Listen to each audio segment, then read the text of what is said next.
Hello नमस्कार साथियों, स्वागत है आपका हमारे इस यूट्यूब चैनल पर। तो कैसे हैं आप सभी। उम्मीद करता हूं कि सभी अच्छे होंगे और निरंतर अपनी पढ़ाई में व्यस्त होंगे। चलिए दोस्तों, शुरुआत करते हैं आज की अति महत्वपूर्ण क्लास की। और इससे पहले एक मोटिवेशन कोड जो आपको ऊर्जावान बनाएगा, आपके चेहरे पर मुस्कान को लेकर आएगा कि अगर ज़िंदगी में सुकून चाहते हो तो फोकस अपने काम पर करो, ना कि लोगों की बातों पर। ध्यान रखिए दोस्तों, आपको कई सारे ऐसे लोग मिलेंगे दोस्तों जो आपसे कहेंगे दोस्तों कि तेरे से नहीं होगा, ये तेरे बस की बात नहीं है, तू इसमें नहीं कर पाएगा दोस्तों। और इसी भर्ती में दोस्तों जो आपकी ईयूआरओ की पोस्ट है दोस्तों, इसी में भी आपको कई सारों ने बोला होगा कि तू कुछ नहीं कर सकता, इसमें पोस्ट कम है, ऐसा है वैसा है। लेकिन दोस्तों, इन सभी लोगों की बातों को इग्नोर करते हुए आप अपने काम पर फोकस रखिए। सफलता दोस्तों एक दिन आपके सामने ज़रूर घुटने टेकने वाली है। तो चलिए दोस्तों, शुरुआत करते हैं आज की क्लास की। तो पहला प्रश्न है दोस्तों आपका कि नगर पालिका के अध्यक्ष और दोस्तों उपाध्यक्ष के कर्तव्यों का उल्लेख किस धारा में दिया गया है। याद करो दोस्तों, धारा 48 में दिया गया है, या दोस्तों धारा 46 में दिया गया है, या धारा 47 में, या दोस्तों धारा 49 में। तो ऑप्शन नंबर ए छापिएगा दोस्तों, इसका एकदम सही आंसर हो जाएगा। नगर पालिका के अध्यक्ष और दोस्तों उपाध्यक्ष के कर्तव्यों का उल्लेख है जो कि धारा 48 में दिया गया है। अब हम बात करेंगे दोस्तों इन अध्यक्ष और उपाध्यक्ष की कौन कौन से कर्तव्य है, कौन कौन से कार्य दोस्तों। एक तो छापिएगा दोस्तों, नगर पालिका की दोस्तों नियमित बैठक आयोजित करना और दोस्तों इन बैठकों की अध्यक्षता करना भी इनका कार्य है, छापिएगा। और एक छापना दोस्तों, बैठकों में कार्य संचालन विनियमन करना और दोस्तों नगर पालिका के जो वित्तीय और कार्यपालक जो प्रशासन होती है उस पर है जो कि निगरानी रखना है, जो कि इसका कर्तव्य बनता है। और इस अधिनियम द्वारा प्रदत्त सभी कर्तव्यों का पालन करना है जो कि इनका अधिकार, इनका है जो कि मुख्य कर्तव्य बनता है। अब हम बात करेंगे दोस्तों धारा 46 की। याद है दोस्तों आपको धारा 46 की अगर हम बात करें दोस्तों, तो इसमें है जो कि नगर पालिका के अन्य कर्तव्य दिए गए हैं। कौन कौन से अन्य कर्तव्य, एक तो याद करो दोस्तों पर्यावरण संरक्षण, और एक दोस्तों लोक स्वास्थ्य और स्वच्छता से संबंधित, और दोस्तों याद करो एक शिक्षा व संस्कृति का कार्य, और दोस्तों एक प्राकृतिक आपदा प्रबंधन का कार्य है जो कि धारा 46 में दिया गया है।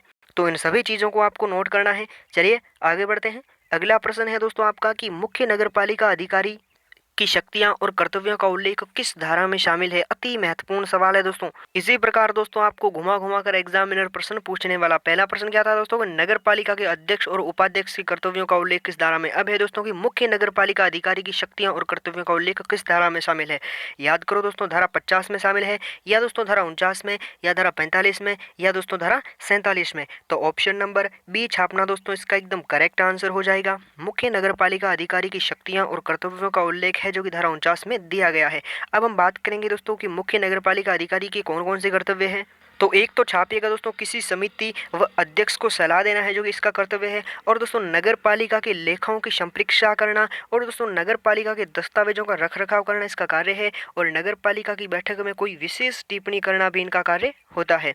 और वहीं हम बात करें दोस्तों आपकी धारा 50 की, तो याद करो दोस्तों इसका संबंध कार्यभार से है। अब आप पूछोगे सर कार्यभार क्या होता है। देखिए अगर दोस्तों अगर अध्यक्ष और या उपाध्यक्ष, अगर दोस्तों अध्यक्ष उपाध्यक्ष और सदस्य अपने पद पर नहीं है दोस्तों, तो अध्यक्ष का कार्यभार है जो कि उपाध्यक्ष को दिया जाएगा, और दोस्तों उपाध्यक्ष का कार्यभार है जो कि सदस्यों को दिया जाए। इसी प्रकार है जो कि इनका कार्यभार होता है।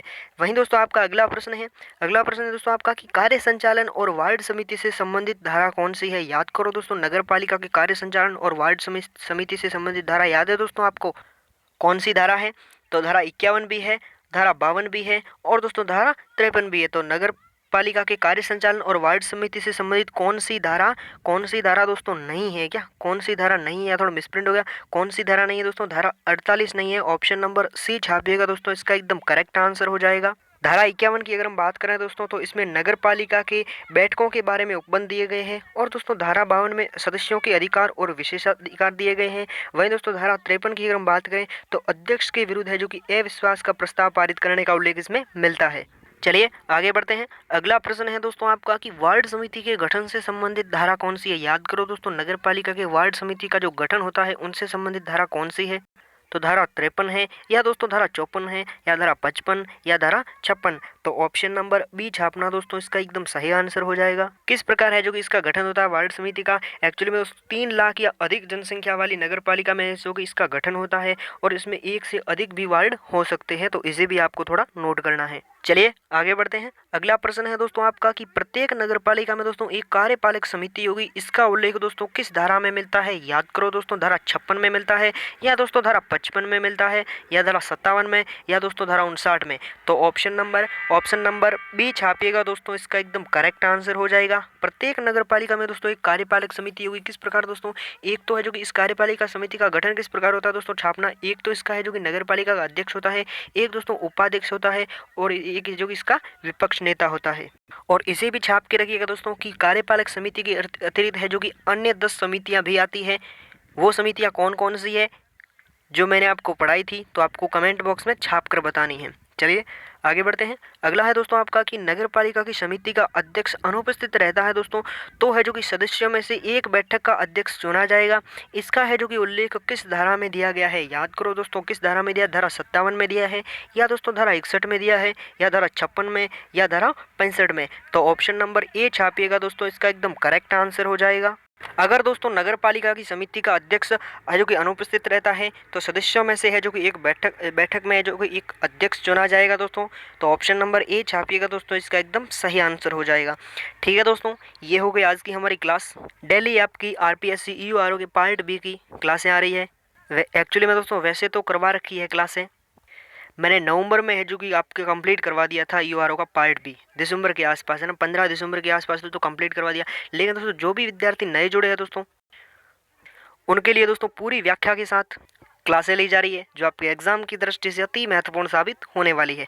ठीक है दोस्तों, ध्यान रखिएगा अपना, खुश रहिएगा, मस्त रहिएगा, सम्मान कीजिएगा अपने माँ बाप का, अपने बड़े बुजुर्गों का। मिलता हूँ अगली क्लास में, तब तक के लिए लगातार पढ़ते रहिए। धन्यवाद। जय हिंद।